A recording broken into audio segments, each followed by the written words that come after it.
So when it comes to running a faster 10K, during training and on race day, lots of pieces of the puzzle need to come together to make it happen. But there's one particular workout style which I've found over the years to be massively beneficial, not only in terms of physical, but in terms of mental as well. What is it, I hear you say? Well, today we're going to be diving in and talking all about it. What is up guys, Andy Forrest, Runner here. Welcome back to another video, and today is week 3 of this 10K training series.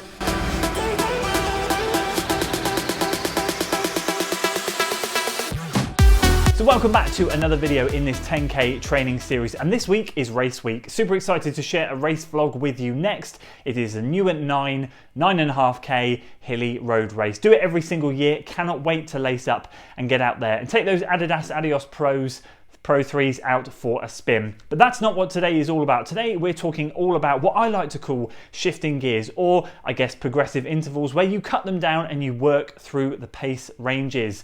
Cannot wait to talk at the end more about this, why it's so important, and share a real life example of how I use this workout, translated it into a race, and set my current 10K PB of 33:38. But without further ado, we'll kick into the workout and show you guys how it went. So welcome back to another featured workout today. Excited to bring you along the journey with me. Don't worry, it won't be dark for too long, and we'll be cutting very shortly to Coach Will. Speaking of which, excited to share with you guys today all about these types of workouts that will hopefully help you guys run a faster 10K. These cut down workouts or changing gear workouts are some of my favourite, and I'm absolutely delighted that Will has put something in like this so that I can share with you. Hopefully we can get it right today, share with you the journey that you go through on this type of workout. So before we go through it, let's hear from Will himself. Right then, Andy, week number 3. Proper getting really stuck in now, and you're absolutely smashing it at the moment. Really impressed with what you're doing, and you are really getting stuck in those shorter reps. So Monday, VO2 max day. Got a 2K tempo at the front, with a 3-minute rest, nothing too crazy. That tempo being, some people call it threshold, that hour race pace. Basically an extended warm-up for the madness that's going to come later. Got 10 by 200 of 60 seconds. Want that at about 3K pace. And then straight after that, we've got a 1K, basically at 3K pace as well. What's happening here is we're pre-fatiguing the legs for about 2K's worth of work with the short recoveries, and then hitting one final hard K, which if you've gone too hard on those 200s, you're going to know all about. 3-minute recovery after that, and then 5 by 200 off 90. See if we can get a little bit quicker than that first set, so just under 3K pace. Wednesday, our kind of longer reps day. I wouldn't be surprised if you're a bit fatigued from the Monday session, because that's a big juicy one. So it's not quite as big as the week before, but still a lot of hard work. Got 2 sets of 5 minutes, 90-second rest, 3 minutes, 90-second rest, 2 minutes, 60-second rest, 1 minute, 60-second rest, and then straight back into another 5 minutes. So we're going to probably start off at about 10K effort, slowly chop it down as we hit that 1 minute with only a 60-second recovery, and then go straight back into that 5 minute, which you're going to know all about, but that's what we're here for. After those 2 sets, we've got our standard 4x30 at the end, but this time with a 60-second recovery. Basically, we're just keeping it aerobic, just spinning the legs out, nothing stupid. Don't absolutely boot them. I hope you have a good one, and you know what? I'm looking forward to see what you do at the weekend at your 9K race. There you have it. We've got 2 sets of 5 minutes, 3 minutes, 2 minutes, 1 minute.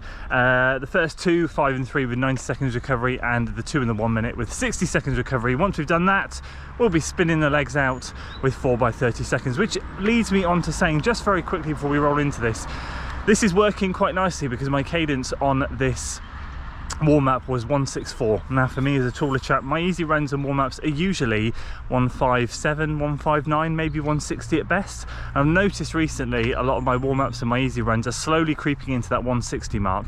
So these drills and strides, I genuinely can't hammer home enough how much they're helping, and how much they're helping me think about turnover and quick feet and being more efficient. Plus my heart rate was 130 on that warm-up, which is really low, which is great. So all is working well. So what we're going to be doing now is get some drills and strides done, and we're going to roll straight into this workout. I'm throwing a couple of excuses out straight away. I've picked up a kid's cold, so I'm battling a bit of a tight chest. And secondly, I did a humongous strength session last night, so I'm feeling it a bit in the hammies and the glutes. But with that being said, we're going to give today a good go.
Okay, set one done, progressed it nicely. 5:31, 5:25, 5:18 and 5:14. I've kind of fluffed it up with where I am to start for the 5 minute. Means I'm gonna have to go uphill, turn around and come back. So the next 5 might be a bit slower, but happy with the first set.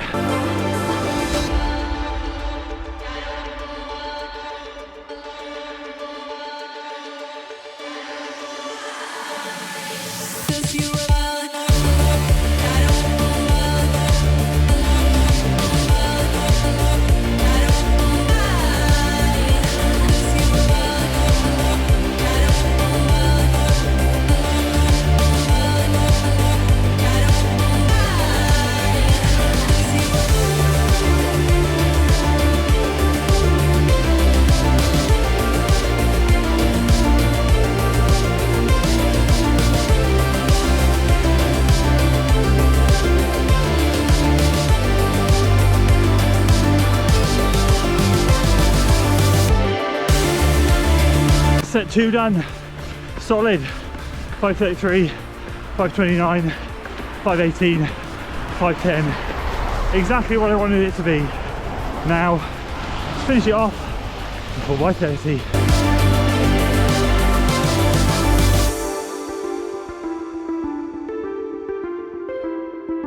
So there we go. I don't think that could have gone any better in terms of going through the gears, and we're going to talk about more of that shortly, but just quick overall recap on the workout itself. Felt relatively good on that morning, felt pretty confident that I was going to be able to execute the workout properly. One of those workouts that sometimes it goes really well, but I've had other times when it just does not go to plan and you cannot get through those gears. And let's talk about why it's so important to be able to do this in training so that you can execute it on race day. So one of the massive things that this type of workout gives you is belief. Belief in the fact that you can kick on when it hurts. So when you execute this type of workout well, it really does feel rewarding at the end. Don't get me wrong, you don't want to do this type of workout every single week. It's great to have a good variety, and hopefully what I'm doing throughout this training series is showcasing the variety of threshold and VO2 max workouts that I'm getting, cutting down, having to do stuff on tired legs, doing shorter intervals and then going back to longer intervals. Just this good blend and type of workout. But this one in particular really gets me, and I'm really grateful that Will threw this one in for training for me. I've done videos around this in the past, and I'm going to be sharing right now with you how it went on race day when I ran that 33:38. So I started off and there was a massive headwind. It was an out and back course. On the way back there was kind of a U-turn, so I knew it was going to be a bit slow there, and then a turn back into the wind for maybe 1/4 mile before we had the wind behind us again. But going out on the headwind, it was kind of one of those days where you just thought to yourself, all right, I'm running PB pace, but it really is cutting it fine as to whether I run a PB or not, and it really would depend on that turnaround point and how things felt. Well, I took the race as it came, and I thought I'm not going to force it in the wind. I was a little bit despondent in the first couple of miles, thinking I know I'm in shape, I know I'm better than this, why am I only running this pace? And I was having to tell myself, just be patient, the wind is there hitting you in the face, I'm a bigger framed guy, it's going to affect me more, just be patient and just wait. When the turnaround came, I played my cards perfectly, because I turned around at the turnaround point and I saw a string of 5 runners up ahead of me, all spaced out, all clearly struggling in the wind, just like myself. But at that moment in time, I had the belief in myself that I could drop the hammer and I could get past all of those people. The second I started catching the first person was the second I believed that I would get every single one of them. And the only one I didn't get was my club mate Corey, who was too far in the distance. He was the 6th one, and I went from, I think, 10th place to 4th place in the space of a mile. So I was running between 5:25 and 5:35 pace for those first 3 miles, with the wind varying paces depending on how windy it was at that time, whether it was a crosswind or a headwind. And on that 4th mile, I think I dropped, if I remember rightly, a 5:10 or a 5:12 mile. I absolutely dropped the hammer and felt like I could do it. I believed in myself. And as soon as you gain that confidence from catching other runners, you think back to these workouts, and that's exactly where my mind went to. A workout I did where I did 3-2-1, 3 minutes, 2 minutes, 1 minute, times 4 or times 3. I can't remember what the sets were. Believing that every single time I did that workout, I could cut that 3-minute rep pace down on the 2-minute rep pace and cut it down down once again on the 1 minute rep pace, and I absolutely went past all of them in the space of a mile. And at that point I felt absolutely incredible, and as soon as mile 4 hit and I hit that mile split, I was shocked, but like, no, I know I can do this. I've just shown it, and I've got 2 miles to go, and I just settled back into that PB pace, 5:20, 5:25. The goal pace on that day was around 5:24. So I knew I wanted to be hitting that, so hence why the first 3 miles were just very close but a little bit slower, and I hit that for the last 2 miles. I think around 5:22 and 5:24. I literally hit everything I wanted to hit, and the belief was there from doing these types of workouts, from cutting it down in training and understanding my body can pick it up when it hurts. And that is exactly what happened in a real life race for me to set my PB, and I do attribute so much of that back to these workouts that we do in training. And so if there's anything you take away from this video, what I want it to be is hopefully when you're following along with this training journey and you see the workouts I'm sharing each week, you're seeing that they're not just sort of a string of 8 by 2 minutes, 10 by 3 minutes, or whatever it might be, just a standard set of intervals. It's great to have those, and I did 8 by 3 minutes last week, but it's so good to vary the workouts as well, to really adapt your body, because your body gets used to what you're doing. And if you're doing something very similar on a regular basis and just kind of gently increasing the interval length, but really not spicing it up at all or shocking your body effectively into having to deal with pace changes and other stuff, that's where the real improvement comes from, is doing all of this different type of work. And hopefully over the weeks you'll see, if you follow me on Strava, you'll see all the different types of workouts I'm doing. So again, a massive thanks to Will for chucking this one in there. It made me sort of nostalgic about the type of stuff I've been doing, which is 600, 400, 200 meters in sets of 3 or 4, 3 minutes, 2 minutes, 1 minute. Those are 2 staples for me. So to do this kind of 5, 3, 2, 1 in 2 sets was exactly what I needed. So let's do a quick weekly recap, because obviously we haven't run the weekend run. So I think right now I'm around 34 miles for the week, and the weekend is going to be around 8 to 10 miles depending on a warm up and cool down. So hopefully we're going to be floating around that low to mid 40 mile mark. Again, very consistent over the last 3 weeks. Things are going to start creeping up now, just very gently. We're taking our time. I'm enjoying the process. I'm enjoying running the lower miles and focusing on the quality rather than the quantity. The quantity is yet to come very, very soon, but we're going to get there in our own time. So really excited for this week. It's been a good one. Solid VO2 max session earlier in the week. That was fantastic on Monday. Great easy run on the Tuesday. Enjoyed that as well. And then Wednesday, the session you've just seen, that went really well in the morning. And then I had a nice easy run. Surprised myself a bit with the easy run. Ended up clipping along a little bit too fast, realistically, but the heart rate was really low. For the pace, it was really low, and I was really happy with that.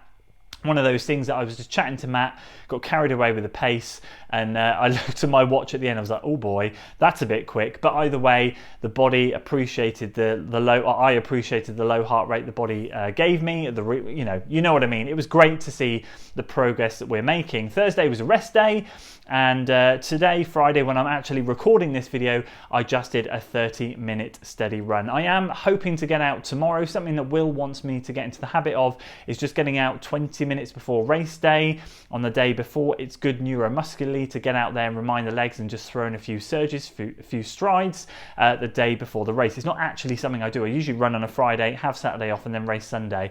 So I'm probably going to do that on Saturday and see how we feel, and then of course race on Sunday. So it's been another great week this week, and I appreciate you guys sticking around to the end of the video. If you have enjoyed it, please do give it a like. Check out the 7 key training tips that I shared a week or 2 ago, I think it was, on how to run a faster 10K, and then I will drop another video down here that might interest you, and hopefully I'll see you over on one of those. That's it for today, guys. If you enjoyed it, please give it a like, share it with your friends, subscribe to the channel for weekly running content, and as always, I'll see you in the next one. Until then.